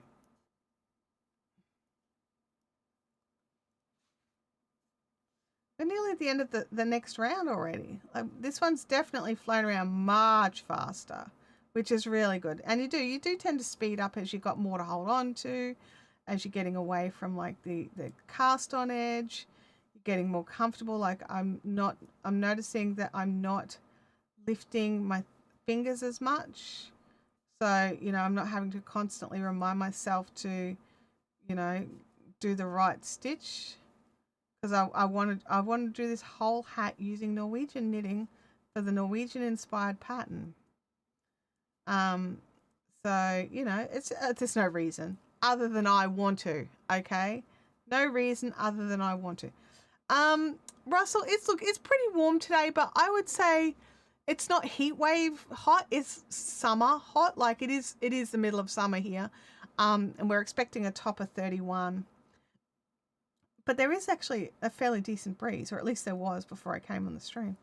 Um, South Australia, Victoria, though, that's a different story. They are stinking hot midst of a heat wave. But for some reason in Queensland, where I am in the southeast corner of Queensland, the heat wave's sort of going up west of us and then up a little bit higher and then dissipating. We're just exceptionally lucky here at the moment. So we'll see if our luck holds. But last week was pretty yuck. This week's not as hot as last week. Yarn shops where everything is in plastic on shelves behind a counter are not my favorite. I need to feel that yarn. There you go. Game Weirdos has washed a fleece because it was 44 degrees Celsius where she is. Ew to 44 degrees. That's all I'm gonna say. Oh, congratulations, Russell. That is so awesome. Congratulations, boss man. That's so good. I'm glad. And you got the one you wanted as well. That's so good.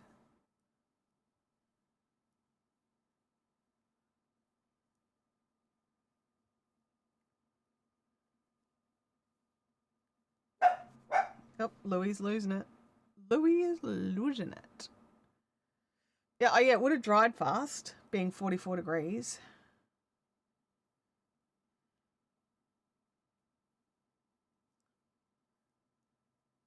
A VA is a virtual assistant. So it's like a remote assistant. So you can get them to do all sorts of tasks. Sometimes it's emails, sort of looking after emails, onboarding, like also you can get your VAs to do lots of different things. But you just got to find the right VA for the job. But they are a real human person. They're not while they're called a virtual assistant, they're basically it's a remote assistant. You now got to act responsible. Yeah. Oh no, Russell, how are you going to cope with that?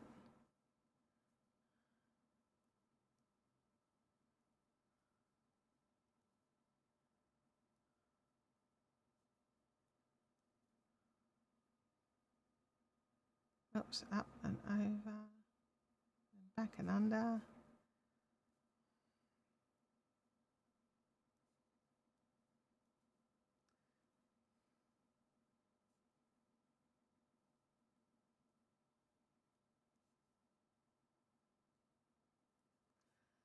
Oh, look, that's coming along nicely. Are you going to focus on my stitches? There we go. Mine will be running my product launches, researching video material, and managing the CRM. Excellent. Excellent. That's the thing. Like if you've got like there's all different levels that you can get them to do.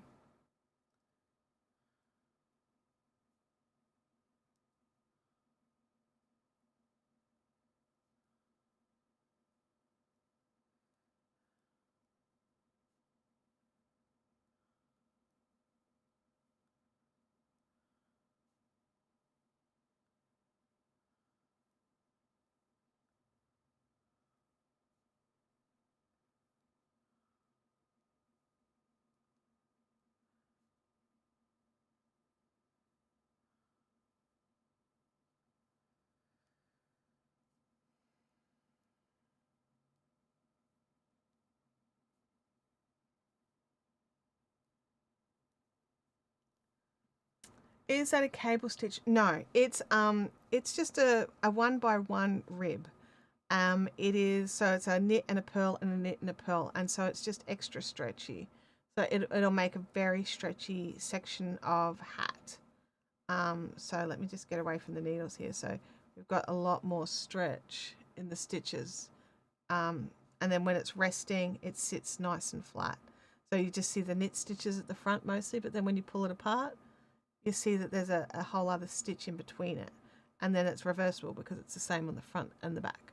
But I am doing it a different way. So I'm doing Norwegian purling because I'm using a Norwegian pattern. So I thought, why not do Norwegian purling and knitting? So I'm a continental knitter, so my purling is already a little bit different. But usually I would have my finger up like this to I'll just quickly get to the knit stitch. There we go. I'm up to a purl stitch. You would bring the yarn to the front, bring that around, push that down, scoop it out and bring it across. That's the usual purl that I do. So it's like, you know, it's second nature. And you just sort of, and I'm faster at this because that's what I'm used to doing. And that's more of a standard, I want to say standard continental. But because I'm doing Norwegian and it's not my, you know, my fingers are like fighting me because they want to do this way. This way you actually keep your fingers closer in and you don't bring the yarn to the front. You do it all from the back. And so, yeah, it's just a different way to do it. Yeah, the reds, I don't know what it is with me and yarn colors. I'm going to see if I can just desaturate it actually. I'd rather have it all just a bit paler and a little, you know, and it keeps turning the autofocus back on after I put it on manual focus. I found the other software to install for this, so we'll see how it goes. So yeah, so the knit's still the same pretty much, but the purl, you come in from the back behind the yarn and then you twist the needle rather than flipping fingers. It's all the needle that's doing all the work. And if you've got like a hand that can't do the flippy finger thing, then this is a really great solution as well. But I do find that with this, my wrist gets more of a workout. I might see if I can put this down a little. There we go. So yeah, so we'll just, oh, see, look at that. My hands automatically, that's my automatic. That's not what I wanted. I want a purl with the Norwegian style of knitting, please. I confused my hands by doing the standard and now they're like, yeah, let's go back to that. We're faster at that. That's more comfortable. But you know, sometimes you've got to slow down to get good at something.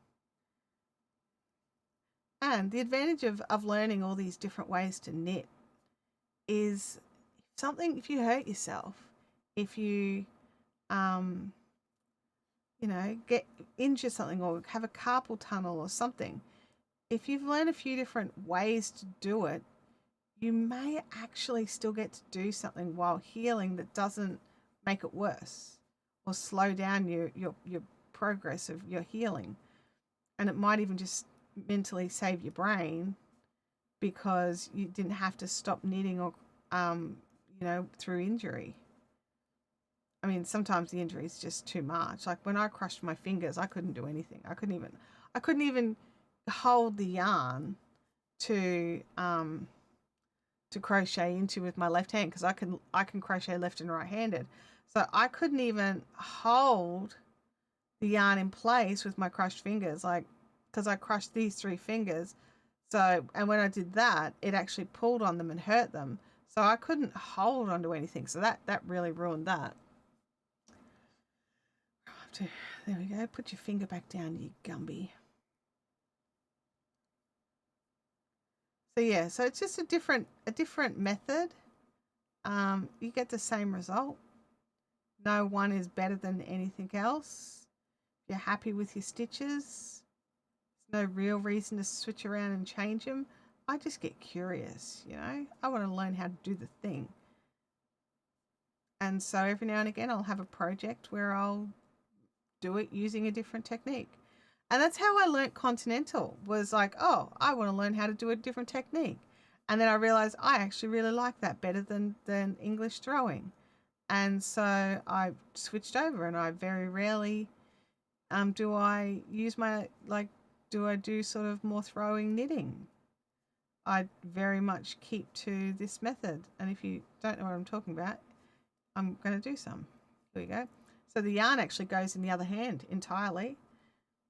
And then you knit, and then you've got to bring the yarn to the front. My hands don't even want to do this anymore. And then you bring the yarn around. And then you knit. Oh, you've got to get the yarn back to the back. Knit. And then purl. Then there's the flick knitters, and they're different again. And then there's all so many different ways to knit. Combination knitters, Portuguese knitting, so many options. So you can always, if you've got a muscle that's sore or something, if you've got a few of these under your belt, something else might be able to mean that you can keep going on your project. Or maybe start a different project so your tension doesn't change. See you later, Vampire. I'm glad you got good news rather than sad news.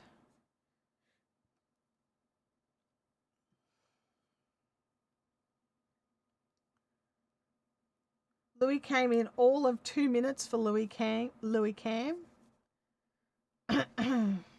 Come back here, little ball.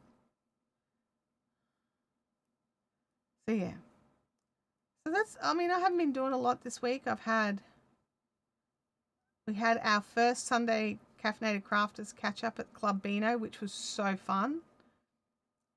So massive thank you to Kelly for setting that up and getting that organised for us. Can't wait till next month and go again.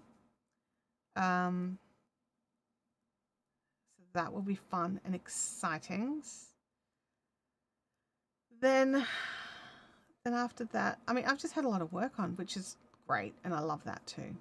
I haven't done too much knitting. I've put a few more rows onto my pink cotton ranunculus. Is it IQ tonight? I don't think it is. It's the 29th of January. I thought IQ was next week. Am I wrong?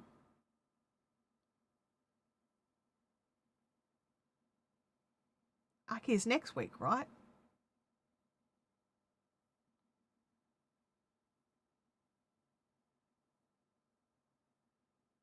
No, it is. It is next week.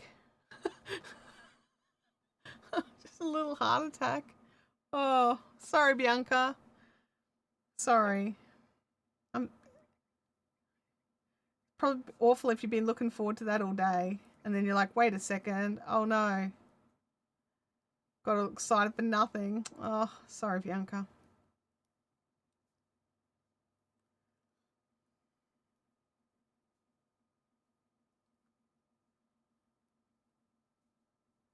But yeah, it's just been a sort of like a steady week, if that makes any sense. Just, getting on with work, getting on with all the bits and bobs.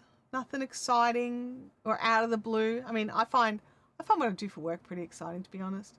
And I also love that I get the time just to,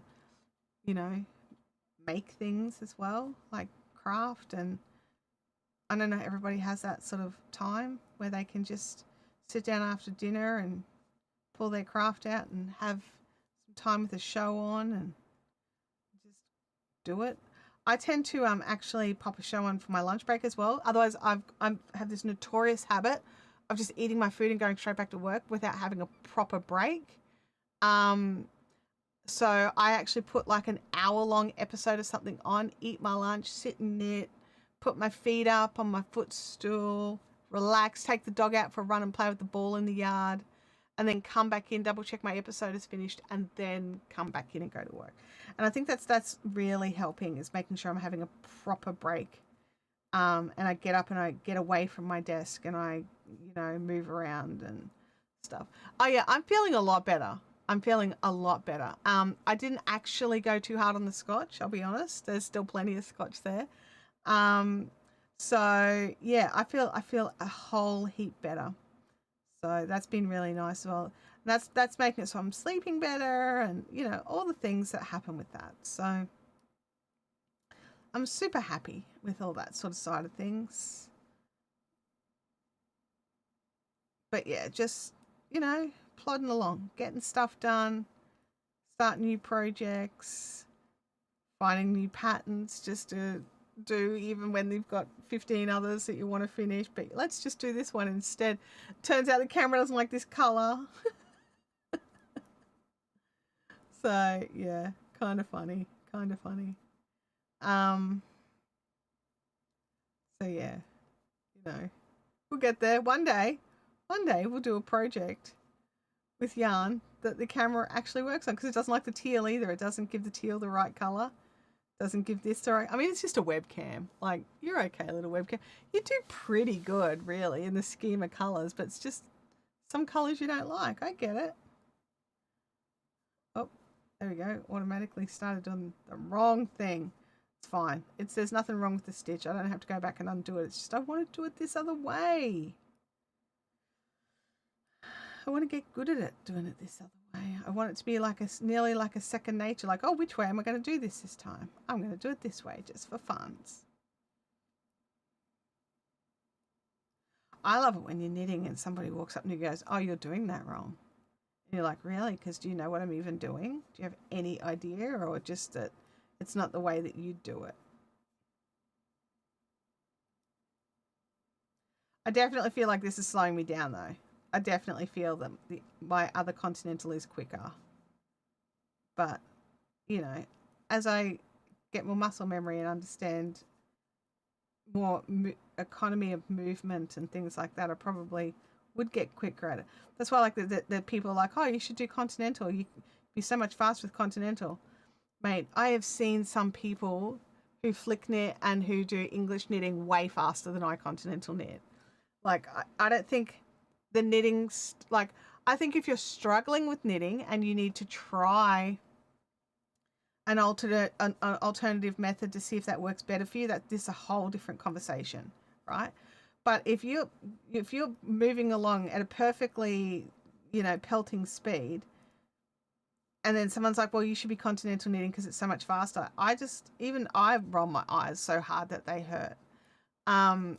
So because it's like their hands are obviously happy where they are. They don't need to change. Like, do they have pain? Are they unhappy with the stitches? Are they unhappy with the speed? Because the first thing I'll tell you is, you may be like, I mean, I'm just going to pull numbers out of the air. I don't know if these are realistic numbers or anything, but say you're like 100 stitches a minute English knitting. When you go into learn how to continental knit, if you've never done it before, you're going to drop down to like 20 stitches a minute while you learn how to do a thing.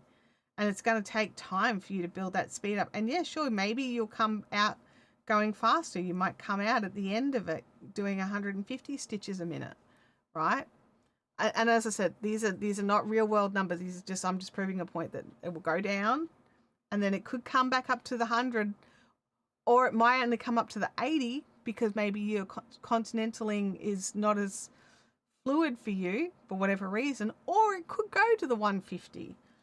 But all of that will take time, and would you have not been better off just doing what you're doing? I don't know. But I don't do my various knitting skills for speed. I do it because I want to learn the thing. Now, I do need to get some pins because I do want to learn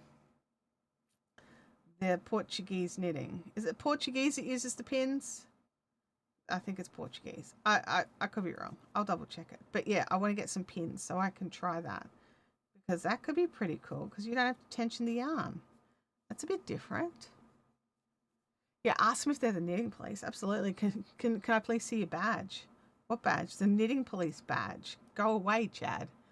Bianca says she wants to try that as well. Yeah, I don't know anyone in real life who does it. I've only seen it done online. So there's plenty of tutorials. I'm sure I'd be able to figure it out. But I was able to watch somebody continental knit before I started, so that was kind of cool. Yeah, it's the one where you put the yarn around your neck, but you feed it through pins, and the pins create the tension. And I don't think there are any specific kind of special pin. I mean, I could be wrong, but it's just it creates the evenness of your stitches for you.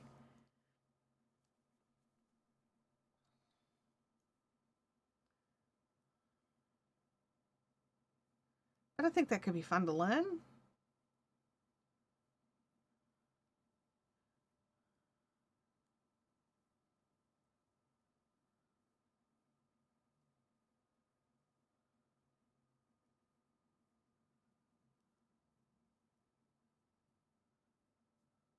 Um, what was the one that Jackie showed us with her friend when she visited? Oh, I don't remember. You're right. It was something different. I thought it was. I thought it was that the what I'm thinking of as the Portuguese knitting, which it may actually be something else. But I thought it was that. Yeah, when we met at Kawanda, I remember. I remember.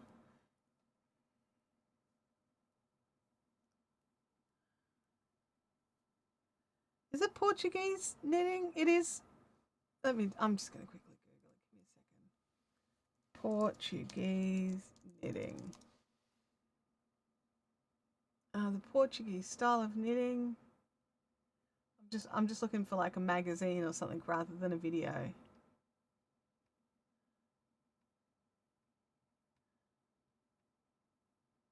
Yeah, that's what I'm thinking of. It is. It's the Portuguese style of knitting.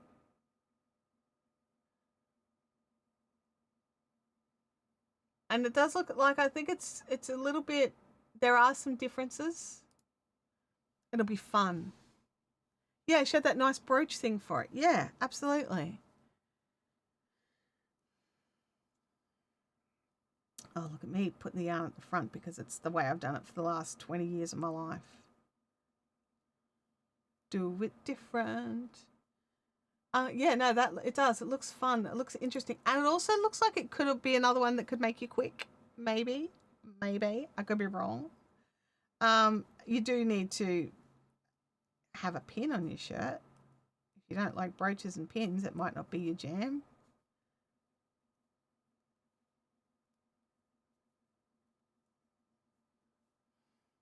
So yeah, just so many different ways to do things, and you don't have to try any of them. If you are happy with the stitches that you've got and the style that you've got and everything, there is zero reason that you have to go and try it. You don't. You don't have to try it at all. I just get curious and I want to learn how to do all the things all the ways. And I'm curious about how other countries do it. And I like to know the story of why it started that way. I don't always get that story. I don't know why Norwegian pearls are different than everybody else's.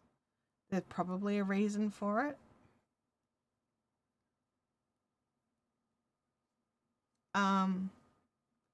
Oh, there was someone selling the pendants for Portuguese knitting at Spendigo. Oh, interesting.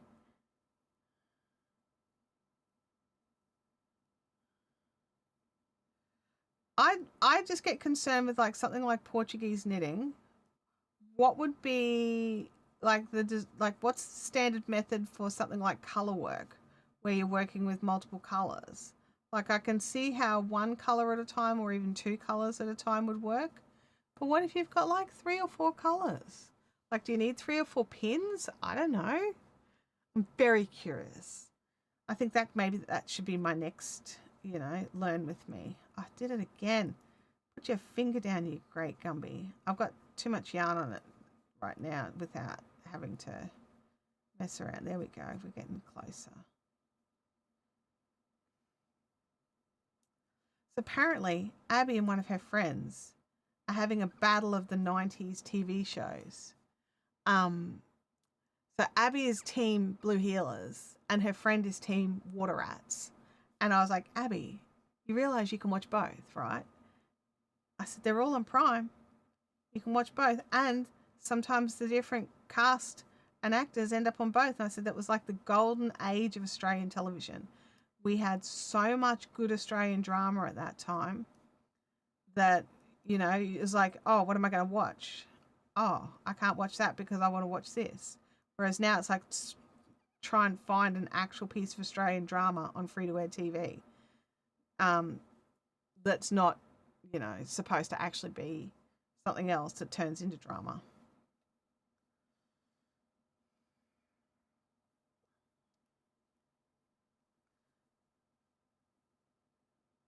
Yeah, the reality TV, that's the word I was looking for, that is actually, that turns into drama even though it's like not. I don't like reality TV. I actually watch no reality TV shows. And it actually makes me not watch free to air TV at all. The only thing I watch on free to air TV now is the news. That's it.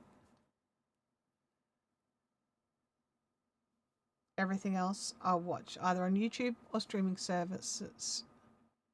Leanne is Team Blue Healers. There you go. I have to confess, I'm definitely prefer Blue Healers over Water Rats, but I like both.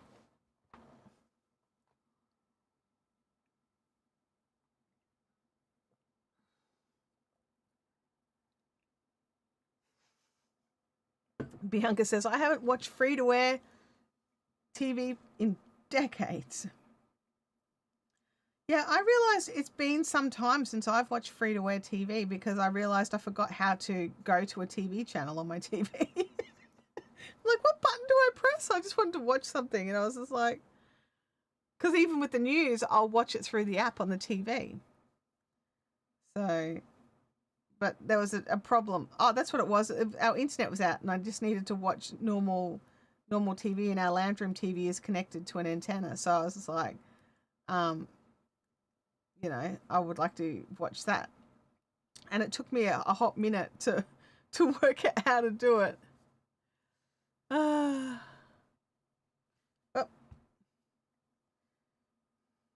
Now this pattern does say it needs 200 meters of yarn. There's only 125 per 50 grams of this. So I mean, I've definitely got enough yarn, but I'm gonna have half a ball left of this beautiful red. So I'm like, what am I going to do with that?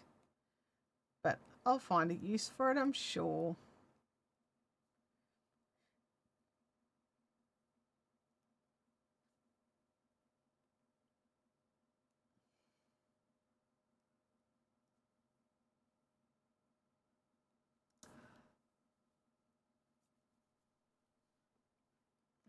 There we go. Well, we're nearly back up to where I was before I ripped it out this morning when I realized I was using the wrong size needles. Oops, wrong stitch. Try again.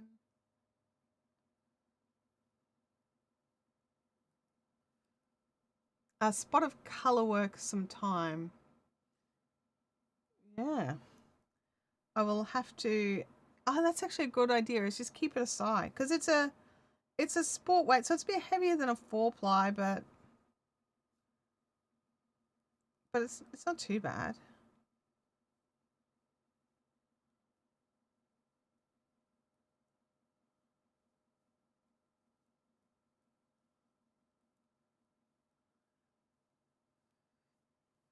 Let me have a look how many rows I've got here. 1, 2, 3, 4, 5, 6. I've actually got an extra row. So I'm now ahead of where I was this morning before I pulled it all out. So good. I don't feel so icky about the whole thing now. But I could actually probably, here we go. So when you're looking at the knitting and it just looks like that, you're like, oh, that's nice. But it's actually a rib. So it's nice and stretchy. So it wants to sit like that unless it's got tension to hold it open. So, I like a good rib. And this will be a good hat, I think. And I'm probably going to, I saw some instructions. A lady made hers, she did 8 inches of the rib instead of the 6 inches so she could have a good fold up. I've got the extra yarn, maybe I'll do that. So, possibilities. Possibilities, because what's the big advantage of making things for ourselves? We get to make them how we like them. That's the big advantage, is we get to make it how we like it. It can fit how we want it to fit. It can be adjusted to extra lengths or less length, or extra width or less width. More colors, more patterning. You get to decide because it's yours. Now I'm going to go pretty beige on this one. I'm basically going to follow the pattern, except for I will give it a bit of extra length. So yeah, but I'll have my tassel, and I'll have the shaping that's a little bit of a different type of shaping from what I can see. It'll be fun, you know. See you later, Gamer Widows. Bit of fun making it ourselves. We get to have it how we want. Gotta love that.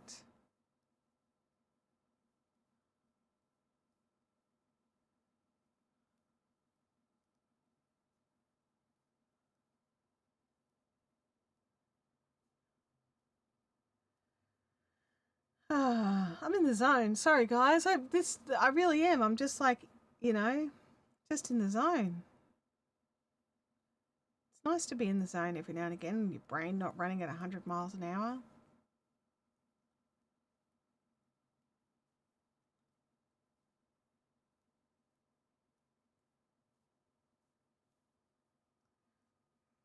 So let's do a quick measure redo so we can, you know, if we're going to do 8 inches. There's a ruler or a tape measure. There's a little ruler. Oh, that's good. It's just inches. Alrighty, like, but full inches, no partial inches. There'll be no missing you in a crowd in that hat. No, there wouldn't. All right, so we are just 1 row over an inch. So we're getting 1, 2, 3, 4. I can't even count that. Try again, Chantel. You know, 1, 2, 3, 4, 5, 6, 7 inches. 7 stitches an inch. Yep, 7 stitches an inch. So we've still got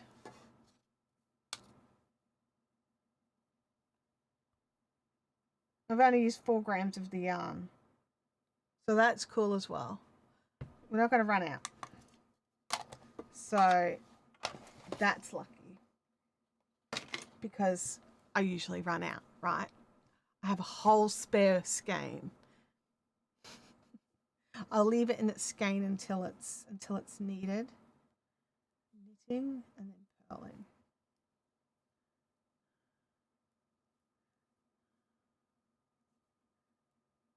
All right, let's pop on our stitch mark, our stitch things, and then we've got that for later. Oh, that, I'm so relieved, honestly. Like, we've got, that's just back to where it was, which is great. But it feels right now. You know, before it was feeling a little loose, a little open. Definitely. So I went down from a 4.5 mil down to a 3.25 mil. Yep, 3.25 mil needles. Big change there. So when I go to when I stop doing the ribbing section, I'll try to go up to a 3.5, 3.75 mil, just so that we've got, you know, that it blooms out to match. But anyway, that's where I'm at with that. Thank you so much for joining. If you want to make a red hat, there's a pattern for it in the description-y bit down below. And I'll catch us all here next week. Be good now. Bye, everyone.